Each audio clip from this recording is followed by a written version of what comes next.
은밀야단 방문해주셔서 너무나도 감사합니다. 좋아요와 구독은 저에게 큰 힘이 됩니다. 그럼 오늘의 이야기 시작하겠습니다.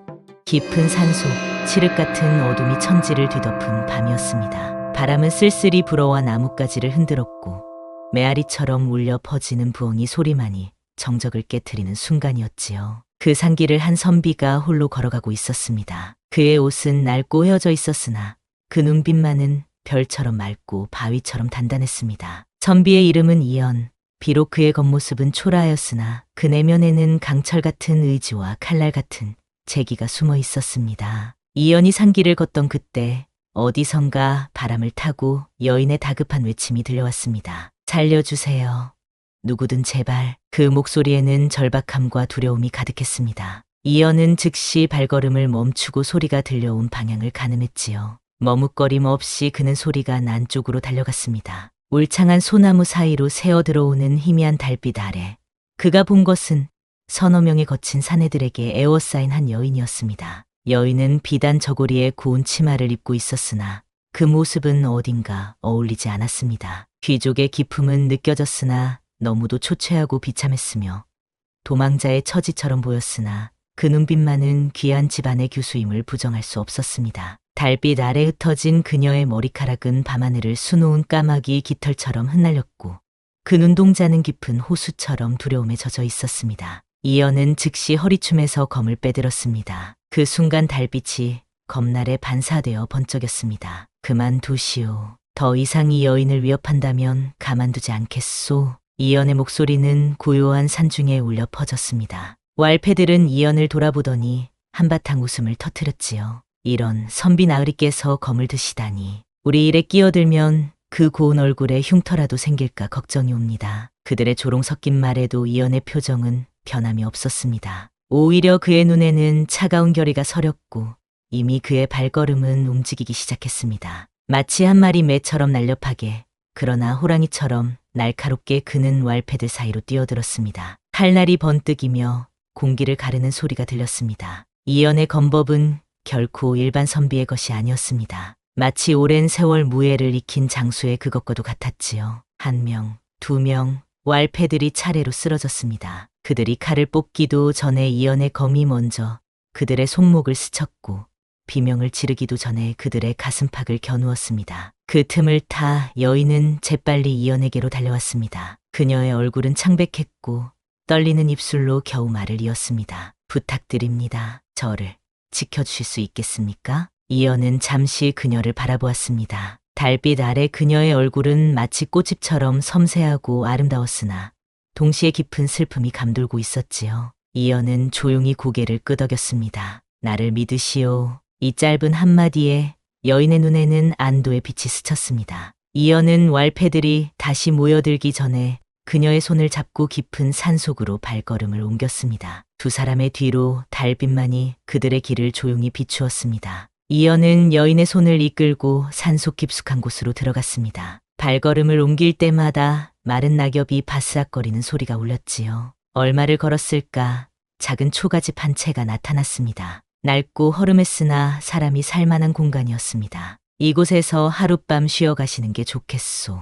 아직 그들이 주변을 뒤지고 있을 테니까요. 이연의 말에 여인은 고개를 끄덕였습니다. 초가 안으로 들어서자 먼지가 쌓인 방 한 칸이 나타났습니다. 이연은 재빨리 마른 나뭇가지를 모아 불을 피웠습니다. 타오르는 불빛이 방 안을 밝히자 여인의 모습이 선명히 드러났습니다. 그녀의 얼굴은 보름달처럼 둥글고 맑았으며 그 안에는 고귀한 기품이 서려 있었습니다. 차라도 한 잔 드시겠소? 이연이 물었고 여인은 미소를 지으며 고개를 끄덕였습니다. 이연은 작은 주전자에 물을 담아 불 위에 올려놓았습니다. 물이 끓는 동안 방 안에는 미묘한 침묵이 감돌았습니다. 여인은 떨리는 손으로 자신의 머리카락을 정돈했고 이연은 그런 그녀를 물끄러미 바라보았지요. 차가 준비되었습니다. 이연은 낡은 찻잔에 차를 따라 여인에게 건넸습니다. 여인은 두 손으로 찻잔을 받아들었습니다. 그녀의 손끝은 여전히 떨리고 있었지요. 감사합니다. 이 은혜를 어떻게 갚아야 할지 모르겠습니다. 여인의 목소리는 바람에 흔들리는 갈대처럼 가늘었습니다. 그 안에는 두려움과 안도감이 뒤섞여 있었지요. 이연은 자신의 찻잔을 들어 한 모금 마신 뒤 조용히 입을 열었습니다. 낭자는 누구시오?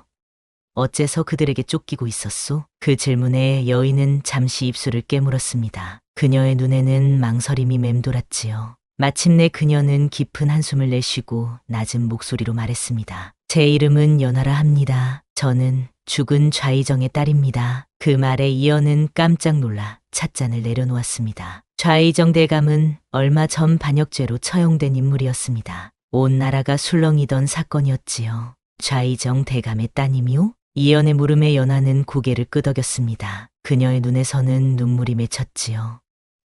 예, 아버님께서는 결코 반역을 도모하지 않으셨습니다. 하지만 그 음모에 휘말려 억울한 죽음을 당하셨지요. 저는 기적적으로 살아남았지만 지금도 그들에게 쫓기고 있습니다. 연하의 목소리는 점점 흔들렸습니다. 그녀의 눈에서는 마침내 눈물이 흘러내렸지요. 그 눈물은 달빛을 담은 이슬방울처럼 그녀의 뺨을 타고 흘러내렸습니다. 부탁드립니다. 저를 도와주실 수 있습니까? 저 더 이상 도망칠 곳이 없습니다. 이연은 깊은 생각에 잠겼습니다. 좌이정 대감의 딸을 돕는다는 것은 위험한 일이었습니다. 그것은 자칫 자신의 목숨을 건 모험이 될 수도 있었지요. 하지만 이연의 마음속에는 이미 결정이 내려져 있었습니다. 그는 결연한 표정으로 고개를 끄덕였습니다. 좋소. 내가 낭자를 지키겠소. 그 말에 연하의 눈에는 감사의 빛이 어렸습니다. 작은 불빛 아래 두 사람의 그림자가 벽에 길게 드리워졌지요. 그날 밤 연하는 초옥에서 단 하나의 믿을 수 있는 사람과 함께 숨을 골랐습니다. 그녀가 목숨을 맡긴 사람은 다름 아닌 이 산속에서 만난 낯선 선비였습니다. 밤이 깊어갔습니다. 처마 밖으로는 달빛이 고요히 내리쬐고 있었지요. 이연은 문 앞에 앉아 바깥을 주시했습니다. 그의 손에는 여전히 검이 쥐어져 있었고 그 눈은 밤의 어둠 속에서도 매처럼 예리하게 빛났습니다. 방 안쪽에서는 연하가 잠들어 있었습니다. 그녀의 숨소리는 고요한 밤 공기에 섞여 리듬감 있게 흘러나왔지요. 이연은 가끔씩 그녀를 돌아보며 깊은 생각에 잠겼습니다. 좌이정 대감의 반역 사건, 그 뒤에 숨겨진 진실은 무엇일까? 이 여인이 말하는 음모란 과연 무엇일까? 그러한 생각들이 이연의 머릿속을 채우는 동안 산속의 작은 초옥은 깊은 밤의 정적 속에 잠겨 있었습니다. 때로는 바람이 나뭇가지를 흔들어 소리를 내기도 했고 멀리서 짐승의 울음소리가 들려오기도 했지요. 하지만 그러한 소리들조차 이내의 고요함에 묻혀버렸습니다. 이연의 마음속에는 결심이 굳어지고 있었습니다. 그는 연하가 말하는 진실을 밝혀내기로 결심했지요. 정의를 향한 그의 의지는 밤하늘의 별처럼 빛나고 있었습니다. 그리고 그 결심 속에는 이 낯선 여인에 대한 묘한 책임감도 함께 자리하고 있었습니다. 산속의 작은 초옥에서 두 사람의 운명은 이렇게 얽히기 시작했습니다. 동이틀 무렵 이연과 연하는 조심스레 초옥을 나섰습니다. 아침 이슬이 온 산을 촉촉이 적시고 있었지요. 두 사람은 산길을 따라 내려가기 시작했습니다. 이연은 앞장서서 길을 인도했고 연하는 그의 뒤를 바짝 따랐습니다. 연하의 걸음은 불안정했습니다.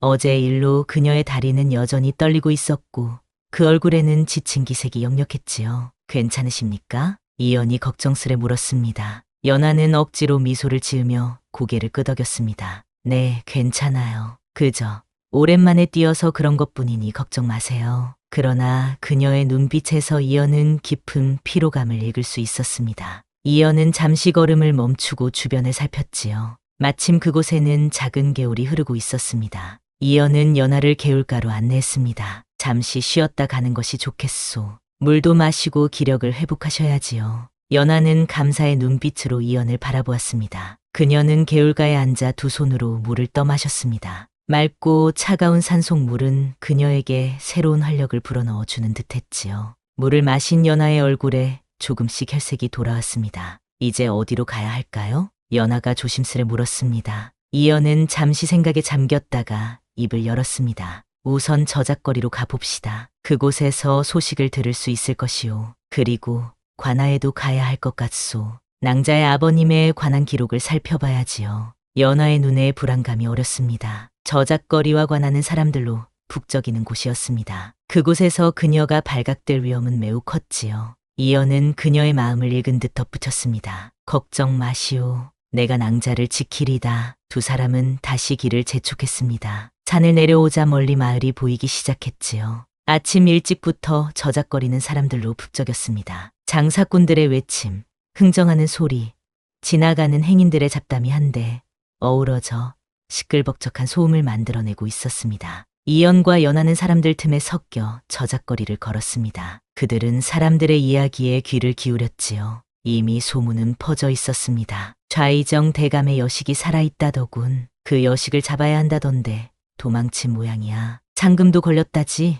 100냥이나 된다는구먼. 그 말들을 들으며 연하는 긴장으로 몸을 굳혔습니다. 이연은 그녀의 곁에서 조용히 걸음을 옮겼지요. 그의 눈은 주변을 샅샅이 살피고 있었습니다. 누가 그들을 노리고 있을지 모르는 상황이었으니까요. 무슨 일을 하시려 하십니까? 연하가 작은 목소리로 물었습니다. 이연은 단호하게 대답했지요. 진실을 밝힐 것이요. 이연은 관하로 향했습니다. 그곳에서 좌이정 사건의 기록을 찾아볼 수 있을 것이라 생각했지요. 연하는 외투깃을 높이 세우고 고개를 숙인 채 그를 따랐습니다. 두 사람의 모습은 평범한 선비와 그의 하인처럼 보였습니다. 관아에 도착한 이연은 자신이 경서를 연구하는 유생이라 속이고 관리들에게 접근했습니다. 그는 자연스럽게 대화를 이끌며 문서고에 접근할 수 있는 허락을 얻어냈지요. 연하는 바깥에서 그를 기다렸습니다. 그녀의 가슴은 불안으로 쿵쿵 뛰고 있었습니다. 이연은 문서고에서 오래된 기록들을 뒤적였습니다. 기록들은 먼지 쌓인 책장 위에 차곡차곡 쌓여 있었지요. 그는 좌이정 대감의 재판 기록을 찾아 살폈습니다. 글자 하나하나를 놓치지 않으려 온 정신을 집중했습니다. 그리고 마침내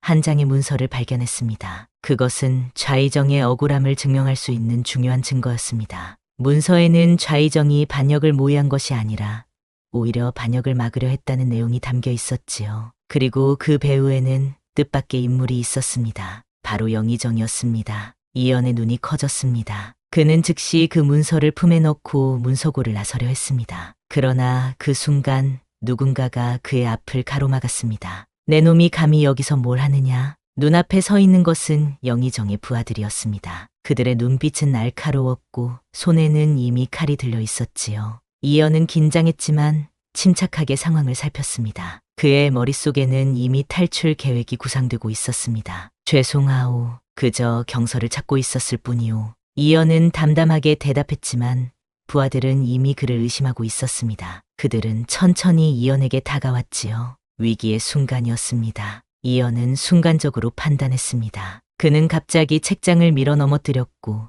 우르르 쏟아지는 문서들 틈을 다 뛰쳐나갔습니다. 부하들이 놀라 뒤로 물러서는 찰나의 순간이었지요. 이연은 빠른 발걸음으로 관아 바깥으로 달려나갔습니다. 그곳에서 초조하게 기다리던 연하는 이연의 모습을 보자마자 상황을 직감했습니다. 어서 오세요. 무슨 일이 있었나요? 이연은 그녀의 손을 잡아 끌었습니다. 빨리 가야 합니다. 그들이 뒤쫓아올 것이오. 두 사람은 다급히 저작거리 쪽으로 달려갔습니다. 뒤에서는 영의정 부하들의 고함 소리가 들려왔지요. 이연은 연하를 이끌고 사람들로 북적이는 골목으로 들어갔습니다. 수많은 행인들 사이로 섞여 들어가면 쫓아오는 이들의 눈을 피할 수 있을 것이라 생각했습니다. 저기 있다.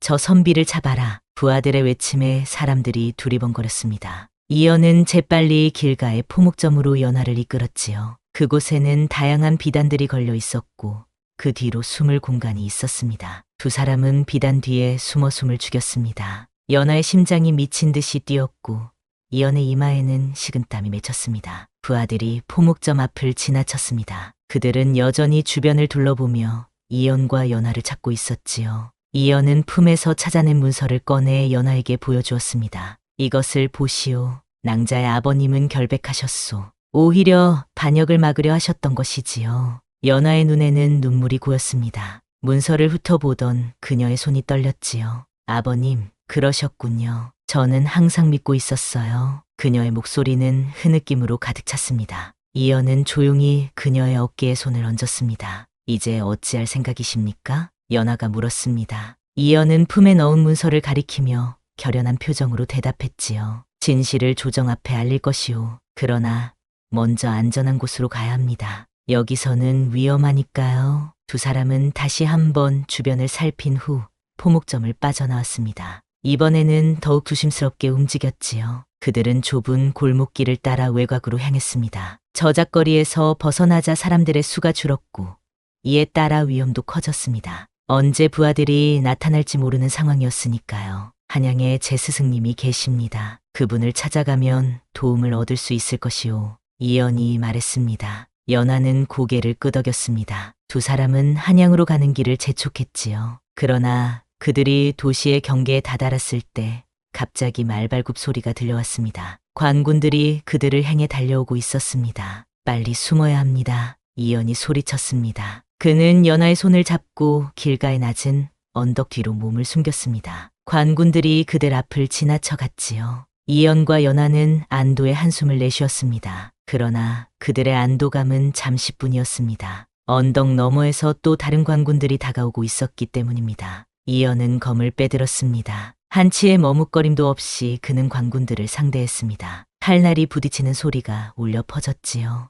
이연의 검법은 여전히 날카로웠고 그의 움직임은 빛처럼 빨랐습니다. 관군 둘이 순식간에 쓰러졌고 나머지는 뒤로 물러섰습니다. 연하 또한 필사적으로 몸을 피하며 이연의 뒤를 따랐습니다. 그녀의 얼굴에는 긴장감이 서려 있었지만 그 눈빛만은 결연했습니다. 아버지의 명예를 되찾기 위한 의지가 그녀를 강하게 만들었던 것이지요. 두 사람은 관군들을 따돌리고 한양으로 향하는 산길로 접어들었습니다. 그곳은 사람들이 잘 다니지 않는 길이었지만 이연은 그 길을 잘 알고 있었습니다. 숨을 고르며 연하가 물었습니다. 이제 어찌할 생각이십니까? 이연은 손에 쥔 문서를 흔들며 단호히 말했습니다. 진실을 조정 앞에 알릴 것이오. 그리고 낭자의 아버님의 명예를 되찾아 드리겠소. 연하의 눈에는 감사함과 결의가 함께 어렸습니다. 그녀는 처음으로 희망을 느꼈습니다. 아버지의 억울한 죽음이 세상에 알려질 수 있다는 희망이었지요. 그리고 그 희망을 가능하게 해준 것은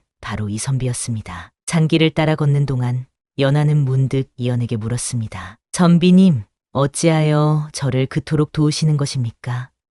저는 반역자의 딸이라 불리는 몸. 저를 돕는 것은 선비님께도 위험한 일인데요. 이연은 잠시 걸음을 멈추고 연하를 바라보았습니다. 그의 눈빛은 깊고 단단했습니다. 정의로운 일이니까요. 그리고 반역자의 딸이 아니라 억울하게 죽음을 당한 충신의 딸이시지요. 그 한마디에 연하의 마음은 따스함으로 가득 찼습니다. 오랜 도망자 생활 속에서 그녀에게 이토록 따뜻한 말을 건넨 이는 처음이었으니까요. 산속의 길은 험했지만 두 사람의 마음속에는 희망이라는 불꽃이 점점 더 밝게 타오르고 있었습니다. 이연과 연하는 밤늦게야 한양 외곽에 도착했습니다. 달빛이 고요히 내리쬐는 밤이었지요. 두 사람은 지친 몸을 이끌고 이연의 스승이 사는 곳을 향해 걸었습니다. 스승의 집은 한양 북쪽, 인적이 드문 언덕 위에 자리하고 있었습니다. 오래된 대문을 두드리자 안에서 노인의 목소리가 들려왔습니다. 누구시오? 스승님, 제자 이연입니다. 대문이 열리고 백발의 노인이 나타났습니다. 그는 이연과 연하를 보더니 눈을 크게 떴습니다. 이연아, 이게 웬일이냐?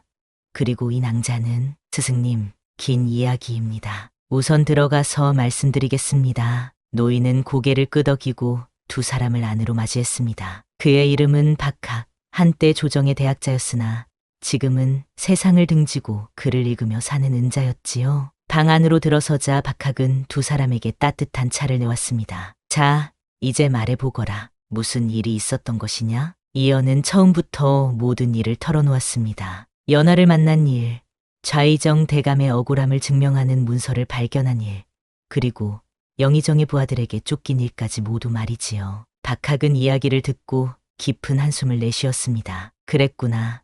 나도 좌의정 대감이 그런 분이 아니라고 생각했다만 이렇게 명백한 증거가 있었을 줄이야. 연하는 고개를 숙이고 있다가 조심스레 입을 열었습니다. 노 선생님, 제 아버지의 누명을 벗겨주실 수 있을까요? 박학은 잠시 생각에 잠겼다가 고개를 들었습니다. 쉽지는 않을 것이다. 영의정의 세력은 강하고 그들은 이미 조정을 장악하고 있지. 하지만 불가능한 것도 아니다. 그는 이연을 바라보았습니다. 내일 대궐에 상소를 올리자. 내가 직접 나서겠다. 이연의 눈이 빛났습니다. 박학은 조정에서 아직도 존경받는 인물이었습니다. 그가 나선다면 분명 변화가 있을 것이었지요. 연하의 눈에도 희망의 빛이 어렸습니다. 밤이 깊어갔습니다. 박학은 두 사람에게 방을 내주었지요. 연하는 작은 방에 홀로 누웠습니다. 그녀의 마음은 복잡했습니다. 아버지의 명예를 되찾을 수 있다는 희망. 하지만 그 과정에서 이연과 박학까지 위험에 빠뜨릴지도 모른다는 두려움이 교차했지요. 한편 이연은 마루에 앉아 밤하늘을 바라보고 있었습니다. 별들이 고요히 빛나는 밤이었지요. 그때 박학이 다가와 그 옆에 앉았습니다. 그 낭자를 위해 목숨을 걸 생각이냐? 이연은 잠시 침묵했다가 고개를 끄덕였습니다. 네, 정의를 위해서입니다. 박학은 미소를 지었습니다. 정의 그것뿐이냐? 이연은 당황한 듯 스승을 바라보았습니다. 박학은 부드럽게 웃으며 말을 이었지요. 내 눈빛을 보니 그 낭자에 대한 마음이 단순한 정의감만은 아닌 것 같구나. 이연은 아무 말도 하지 않았지만 그의 눈빛은 많은 것을 말해주고 있었습니다. 박학은 조용히 이연의 어깨를 두드렸습니다. 어서 쉬거라. 내일은 힘든 날이 될 테니. 다음 날 아침 세 사람은 일찍 일어나 대궐로 향했습니다. 박학은 관복을, 이연은 선비의 옷을 갖춰 입었지요. 연하는 평범한 여인의 옷으로 갈아입고 얼굴을 가렸습니다. 그녀는 직접 대궐에 들어갈 수는 없었지만 근처에서 결과를 기다리기로 했습니다. 대궐 앞에 도착하자 박학은 상소문을 들고 앞으로 나섰습니다. 그의 위험 있는 모습에 문지기들도 감히 막지 못했지요. 이연은 그 뒤를 따랐습니다. 대궐 안으로 들어가는 두 사람의 모습을 보며 연하는 깊은 한숨을 내쉬었습니다. 이제 모든 것은 그들의 손에 달려 있었습니다. 조정에 들어선 박학과 이연은 많은 대신들의 시선을 받았습니다. 특히 영의정의 눈빛은 날카로웠지요. 박학은 위험 있게 앞으로 나아가 상소문을 올렸습니다. 폐하, 신이 오늘 이렇게 나선 것은 억울한 누명을 쓰고 돌아가신 전 좌의정 대감의 일 때문입니다. 조정이 술렁이기 시작했습니다. 영의정의 얼굴이 굳어졌지요. 박학은 이연이 찾아낸 문서를 꺼내 보였습니다. 이 문서를 보시면 아시겠지만 좌의정 대감은 결코 반역을 도모하지 않으셨습니다. 오히려 그것을 막으려 하셨지요. 영의정이 벌떡 일어섰습니다. 그게 무슨 터무니없는 소리요. 그 문서는 위조된 것이 분명합니다. 그의 목소리는 분노로 떨리고 있었습니다. 이연이 앞으로 나섰습니다. 이 문서는 관아의 문서고에서 찾아낸 것입니다. 진위는 문서 담당 관리에게 물어보시면 될 것입니다. 조정은 더욱 술렁였습니다. 임금은 고개를 끄덕이며 문서 담당 관리를 불러오라며 맺지요. 관리가 문서를 살펴본 후 고개를 끄덕였습니다. 네, 이것은 확실히 우리 관아의 공문서입니다. 영의정의 얼굴이 창백해졌습니다. 그의 음모가 이제 드러나려 하고 있었으니까요. 임금의 안색이 변했습니다. 영의정, 이 일이 사실이오? 영의정의 얼굴이 순간 일그러졌습니다. 그는 당황한 기색을 감추지 못하고 헛기침을 했지요. 폐하, 분명 오해가 있으신 듯합니다. 이 젊은 선비가 가져온 문서는 문맥을 벗어난 것으로 전체 기록을 보아야 진상을 파악할 수 있을 것입니다. 그러나 임금의 눈빛은 이미 의심으로 가득 차 있었습니다. 임금은 문서 담당 관리에게 다시 명했습니다. 좌의정 관련 기록을 모두 가져오도록 하라. 영의정은 이제 명백히 동요하고 있었습니다. 그는 주변 대신들을 둘러보며 지지를 구하는 듯한 눈빛을 보냈지요. 몇몇 대신들이 그에게 동조하며 일어섰습니다. 폐하, 갑작스러운 일이니 충분한 검토가 필요할 듯합니다. 오늘 조정은 이만 마치시고 그때였습니다. 대궐 바깥에서 소란이 들렸고 이내 궁녀 하나가 급히 들어와 임금에게 아뢰었습니다. 폐하, 바깥에 좌의정 대감의 따님이라는 분이 계십니다. 진실을 밝히겠다며 뵙기를 청하고 계시옵니다. 조정이 다시 한번 술렁였습니다. 임금의 눈이 커졌지요. 좌의정의 따님이라고? 들여보내라. 잠시 후 연하가 조정에 들어섰습니다. 그녀는 비록 평범한 차림이었지만 그 기품만은 고귀했습니다. 그녀는 임금 앞에 엎드려 절을 올렸습니다. 폐하, 신은 전 좌의정 한명한의 딸 한연하라 합니다. 임금은 그녀를 바라보았습니다. 좌의정의 딸은 이미 죽은 것으로 알려져 있었기에 임금의 놀라움은 더욱 컸지요. 내가 정말 좌의정의 딸이냐? 연하는 품에서 갑오를 꺼내 보였습니다. 그것은 좌의정 가문에서 대대로 내려오는 옥패였습니다. 이것이 저희 가문의 증표입니다. 아버님께서는 결코 반역을 꾀하지 않으셨습니다. 오히려 그것을 막으려다 음모에 휘말려 억울한 죽음을 당하셨지요. 영의정이 벌떡 일어났습니다. 이 여인이 거짓을 말하고 있습니다. 좌의정의 딸은 이미, 그러나 그의 말은 끝까지 이어지지 못했습니다. 이때 문서 담당 관리가 돌아와 두툼한 서류 뭉치를 가지고 들어왔기 때문입니다. 관리는 서류를 펼쳐 임금에게 보여드렸습니다. 폐하, 여기 기록에 따르면 좌의정 대감께서는 반역을 모의한 것이 아니라 오히려 그것을 적발하여 보고하려 했던 것으로 보입니다. 그리고 그는 잠시 망설이다가 말을 이었습니다. 그 배우의 영의정의 이름이 거론되어 있습니다. 조정이 순간 얼어붙었습니다. 모든 시선이 영의정에게로 향했지요. 영의정의 얼굴은 백지장처럼 하얘졌습니다. 그는 입을 열었지만 말을 제대로 잇지 못했습니다. 이것은 모함입니다. 누군가가 문서를 조작한 것이 분명합니다. 임금은 무거운 표정으로 고개를 저었습니다. 문서 하나만으로는 판단하기 어렵소. 그러나 직접 살아 돌아온 좌의정의 딸이 이렇게 증언하니 연하는 다시 한번 고개를 숙여 절을 올렸습니다. 폐하, 저는 그날 밤 모든 것을 보았습니다. 아버님께서 영의정과 대화하시는 것을, 그리고 영의정이 아버님을 모함하기 위해 거짓 증거를 싣는 것을 말입니다. 그녀의 목소리는 떨렸지만 그 안에는 강한 확신이 담겨 있었습니다. 임금은 깊은 생각에 잠겼다가 마침내 결단을 내렸습니다. 영의정을 체포하라. 이 사건의 진상을 낱낱이 조사할 것이다. 순식간에 금군들이 영의정을 둘러쌌습니다. 영의정은 발악하듯 소리쳤습니다. 이것은 음모요. 폐하, 저를 믿으셔야 합니다. 하지만 그의 목소리는 점점 약해졌고 이내 그는 금군들에 의해 끌려나갔습니다. 조정은 충격 속에서 서서히 진정되기 시작했습니다. 임금은 연하를 바라보았지요. 좌의정에 따라 그대 아버지의 억울함을 풀어주지 못한 것은 과인의 불찰이었소. 이제라도 그 명예를 회복시켜 드리겠소.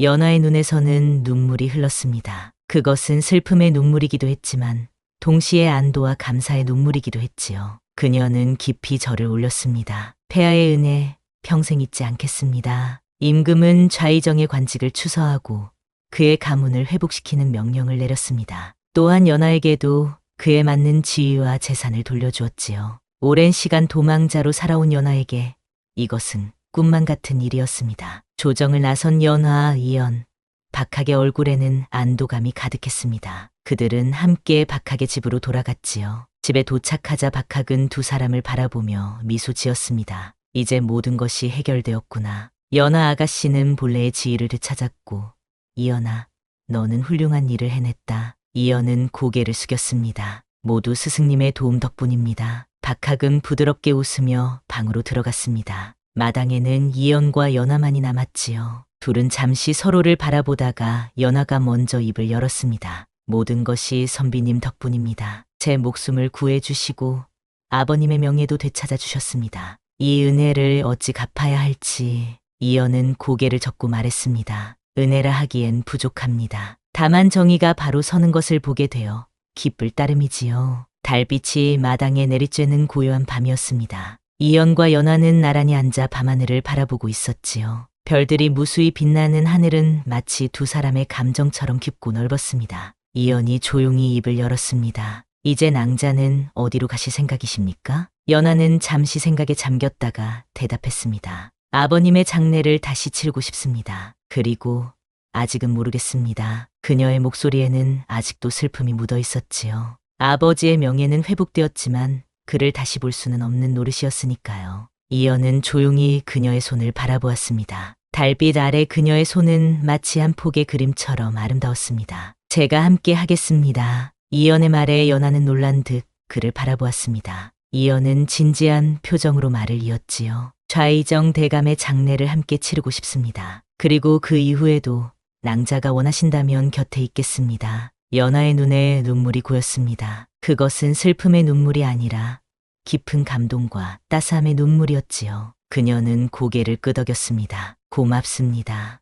선비님, 두 사람 사이에 흐르는 감정은 이제 분명했습니다. 그것은 단순한 은혜나 의무감을 넘어선 것이었지요. 밤하늘의 별들이 그들의 마음을 증명하듯 더욱 밝게 빛났습니다. 다음 날 임금의 특별 명령으로 좌의정 대감의 재장례가 거행되었습니다. 그것은 국가적인 행사였지요. 많은 대신들과 백성들이 모여 좌의정의 마지막 가는 길을 지켜보았습니다. 연하는 상복을 입고 장례 행렬의 맨 앞에 섰습니다. 그녀의 옆에는 이연이 함께했지요. 아버님, 이제 편안히 눈을 감으셔도 됩니다. 아버님의 명예가 회복되었습니다. 연하의 속삭임은 바람에 실려 하늘로 올라갔습니다. 그녀의 눈에서는 눈물이 흘렀지만 그 표정은 평화로웠습니다. 오랜 시간 견뎌온 슬픔이 이제 조금씩 치유되고 있었습니다. 장례를 마친 후 연하는 아버지의 옛집으로 돌아갔습니다. 그곳은 오랫동안 비어 있었지만 이제 다시 그녀의 집이 되었지요. 이연도 함께했습니다. 비록 그는 잠시 머무를 뿐이라고 말했지만 두 사람의 마음은 이미 그 이상을 알고 있었습니다. 이곳에서 새로운 시작을 하게 되었습니다. 연하가 말했습니다. 그녀는 정원을 바라보며 미소 지었지요. 한때는 아름다웠을 정원은 이제 잡초로 가득했지만 그 안에서도 몇몇 꽃들이 건강하게 피어 있었습니다. 함께 이 정원을 다시 가꾸면 좋겠습니다. 이연이 말했습니다. 연하는 미소를 지으며 고개를 끄덕였습니다. 두 사람은 그렇게 하루하루를 함께 보내기 시작했지요. 정원을 가꾸고 집을 정리하고 때로는 함께 책을 읽기도 했습니다. 그들이 함께하는 시간은 마치 봄날의 꽃이 피어나듯 아름답게 자라났습니다. 한 달이 지난 어느 날 이연은 연하에게 제안을 했습니다. 제가 한 가지 말씀드릴 것이 있습니다. 연하는 호기심 어린 눈으로 그를 바라보았습니다. 이연은 품에서 작은 상자를 꺼냈지요. 그 안에는 옥으로 만든 작은 비녀가 들어 있었습니다. 제 어머니께서 물려주신 것입니다. 남편감을 만나면 그에게 주라고 하셨지요. 연하의 얼굴이 붉어졌습니다. 이연은 진지한 표정으로 말을 이었습니다. 좌의정 대감의 따님에게 제가 어울리는 상대인지는 모르겠습니다만 제 마음만은 진시합니다. 연하는 잠시 침묵했다가 조용히 고개를 끄덕였습니다. 그녀의 눈에는 행복의 눈물이 맺혔지요. 선비님의 마음을 받겠습니다. 두 사람의 혼례는 그해 가을에 치러졌습니다. 임금께서 직접 하사한 혼례복을 입은 두 사람은 한양 최고의 인연으로 세간의 이야깃거리가 되었지요. 박학 선생은 주례를 맡아 두 사람의 앞날을 축복했습니다. 이 두 사람은 운명에 의해 맺어진 인연이로소이다. 서로를 아끼고 지켜주며 평생을 함께 하기를 바라오. 혼례를 마친 후 이연과 연하는 좌의정 대감의 집에서 새 생활을 시작했습니다. 이연은 비록 그 자신은 가난한 선비였지만 그의 학식과 품성은 누구보다 뛰어났기에 임금으로부터 높은 벼슬도 제안받았습니다. 그러나 그는 물러나길 원했지요. 저는 학문을 연구하며 조용히 살고 싶습니다. 벼슬길에 나아가는 것보다 제 아내와 함께 평화로운 시간을 보내고 싶습니다. 임금은 그의 뜻을 존중해 주었고 대신 한양 외곽의 작은 영지를 하사했습니다. 그곳에서 이연과 연하는 조용하고 행복한 삶을 살아갔지요. 계절이 바뀌고 세월이 흘렀습니다. 이연과 연하는 두 아이의 부모가 되었고 그들의 집은 웃음소리로 가득 찼습니다. 이연은 서당을 열어 제자들을 가르쳤고 연하는 가정을 돌보며 때로는 남편의 학문을 돕기도 했지요. 생각해보면 우리의 만남은 정말 운명 같았습니다. 어느 가을 저녁 정원에 앉아 달을 바라보며 연하가 말했습니다. 이연은 미소를 지으며 그녀의 손을 잡았지요. 그날 밤 산속에서 낭자의 목소리를 들었을 때부터 저는 알고 있었습니다. 우리가 함께할 운명이라는 것을요. 세월은 강물처럼 흘러갔습니다. 이연과 연하의 아이들은 어느덧 자라 청년이 되었지요. 장남 한수는 아버지를 닮아 학문에 뛰어났고 차남 한결은 무예에 능했습니다. 두 아들은 모두 부모의 자랑이었습니다. 이연의 서당은 이제 한양에서 가장 유명한 학당 중 하나가 되었습니다. 그의 제자들 중에는 과거에 급제하여 조정에서 일하는 이들도 많았지요. 비록 이연 자신은 벼슬길에 나아가지 않았지만 그의 영향력은 조용히 나라 곳곳에 퍼져나갔습니다. 여보, 오늘 임금님께서 사람을 보내셨다고 합니다. 어느 봄날 아침 연하가 이연에게 말했습니다. 이연은 놀란 표정으로 그녀를 바라보았지요. 임금님께서? 무슨 일로? 그날 오후 임금의 사자가 도착했습니다. 그는 이연에게 두루마리를 전했지요. 이연 선생님, 폐하께서 직접 쓰신 글입니다. 그리고 내일 대궐로 오시라는 분부가 있으셨습니다. 이연은 두루마리를 펼쳤습니다. 그 안에는 임금의 친필로 쓰인 시 한 편이 적혀 있었지요. 잔중에서 빛나던 그 눈빛, 이제는 나라의 큰 빛이 되어 백성을 이끌어 주오. 이연은 고개를 끄덕였습니다. 임금님의 뜻을 받들겠소.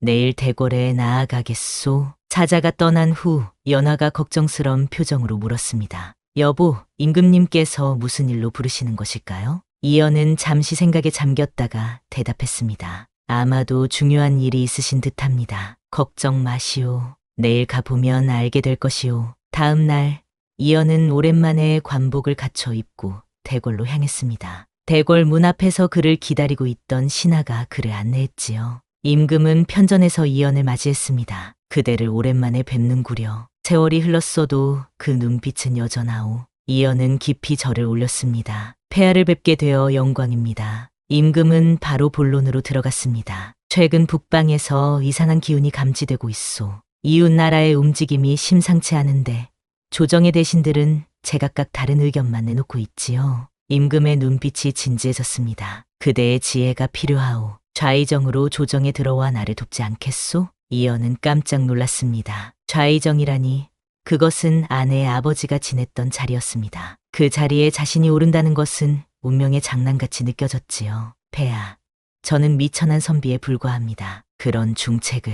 임금은 고개를 저었습니다. 그대의 학식과 인품은 이미 모두가 인정하는 바요. 그리고 좌의정 대감의 사위로서 그 자리에 가장 어울리는 사람이 바로 그대요. 이연은 깊이 고민했습니다. 그는 항상 조용한 삶을 꿈꾸었지만 나라가 위기에 처해 있다면 그것은 또 다른 문제였습니다. 오랜 침묵 끝에 그는 고개를 들었습니다. 폐하의 뜻을 받들겠습니다. 그날 저녁 이연은 임금의 명을 품에 안고 집으로 돌아왔습니다. 연하는 문 앞에서 그를 기다리고 있었지요. 여보, 어떤 일이었습니까? 이연은 깊은 한숨을 내쉬었습니다. 임금님께서 저를 좌의정으로 임명하셨소. 연하의 눈이 커졌습니다. 그녀의 아버지가 지냈던 그 자리에 이제 그녀의 남편이 오른다니 그것은 마치 하늘의 뜻처럼 느껴졌습니다. 여보, 연하의 눈에서는 눈물이 흘렀습니다. 그것은 기쁨의 눈물이자 감동의 눈물이었지요. 이연은 그녀의 손을 잡았습니다. 낭자의 아버님께서 지키셨던 그 자리, 이제 제가 그 뜻을 이어받아 지키겠소. 두 사람은 오랫동안 서로를 바라보았습니다. 그들의 눈빛 속에는 과거의 모든 시간이 담겨 있었지요. 산 속에서의 첫 만남, 도망자의 시간들, 진실을 밝히기 위한 노력, 그리고 그 이후의 행복한 시간까지. 이연이 좌의정에 오른 후 그는 임금을 도와 나라의 위기를 슬기롭게 극복해 나갔습니다. 그의 지혜와 용기는 조정에 새로운 바람을 불러일으켰고 백성들은 그를 현명한 재상으로 칭송했지요. 연하 또한 그의 든든한 지원자로서 항상 곁을 지켰습니다. 세월이 더욱 흘러 이연과 연하는 백발이 성성한 노부부가 되었습니다. 그들의 자녀들은 모두 출중한 인물이 되어 각자의 자리에서 나라를 위해 힘쓰고 있었지요. 이연은 마침내 좌의정 자리에서 물러나 다시 고향으로 돌아왔습니다. 이제야 다시 우리만의 시간을 갖게 되었군요. 연하는 미소 지으며 말했습니다. 이연은 그녀의 손을 잡았지요. 그들의 손은 이제 주름지고 힘이 없었지만 그 따스함만은 여전했습니다. 그 옛날 산속에서 낭자의 목소리를 들었을 때가 생각나오. 이연이 말했습니다. 연하는 미소를 지었습니다. 그때는 정말 절망적이었어요. 하지만 선비님이 나타나시고 두 사람은 오랫동안 과거를 회상했습니다. 그들이 걸어온 길, 그 모든 순간들이 지금의 그들을 만들었지요. 이제 그들에게는 추억만이 가득했습니다. 달빛이 내리쬐는 고요한 밤, 이연과 연하는 정원에 앉아 밤하늘을 바라보았습니다. 수많은 별들이 그들을 내려다보고 있었지요. 우리의 인연은 하늘이 정해준 것 같아요. 연하가 속삭였습니다. 이연은 고개를 끄덕였습니다. 하늘이 정해주었다면 우리는 다음 생에도 만나게 되겠지요. 두 사람의 모습은 달빛 아래 하나의 그림자로 합쳐졌습니다. 그들의 사랑은 이제 영원한 전설이 되어 오랜 세월이 지난 후에도 많은 이들의 입에 오르내리게 되었지요. 깊은 산속 운명처럼 만난 두 사람의 이야기는 그렇게 끝을 맺었습니다.